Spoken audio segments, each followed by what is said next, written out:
Ẹ káàsán, orúkọ tèmi ni Ṣàbí Pounds, ẹ̀yin kọ́? Orúkọ mi ni Ọmọlàbákẹ́. Okay, Ọmọlàbákẹ́, nice to meet you. N fẹ́ béèrè question kan lọ́wọ́ yín ni, ìjọba lè ṣe mo lè máa fún yín ní 5,000 naira, ṣé ready? Okay. Ọmọlàbákẹ́, mo fẹ́ kẹ́ ẹ gbó bí local dog ṣe máa ń gbó pẹ̀lú foreign dog, mo lè máa fún yín 5,000 naira, ṣé ẹ lè ṣe? Local dog àti foreign dog. Mi sábà fẹ́ kẹ́ ẹ gbó bí ajá kí n lè fún yín 5,000 naira. Okay, okay. Ṣé ẹ lè ṣe? Mo ti gbọ́, mo ti ready. Yeah, so ẹ máa kọ́ gbó bí foreign dog, ẹ jẹ́ kí n gbọ́ yín. Foreign dog ni àbí ẹ tún ṣe kó loud.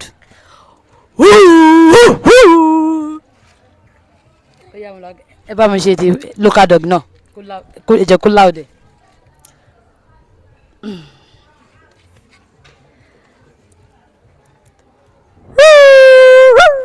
Local mo sọ yẹn. Local yẹn kẹ́dẹ̀ kí ó ní volume. 5,000 yín jolo àbí kí n máa kó mi lọ.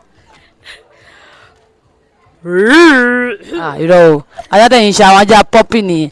As in local dog, ajá bílẹ̀, ẹ máa ajá bílẹ̀ tó máa ń rìn kiri street, bóyá máa ń gbó ẹ̀gẹ̀ tí mọ́ náà.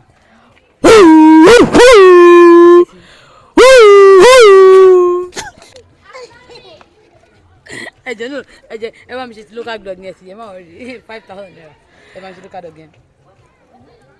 Local yẹn kó dùn dáadáa, ìtẹ̀ṣe tó ń sìn. Thank you so much. Ẹ ṣe ní go bí 3,000-5,000 naira.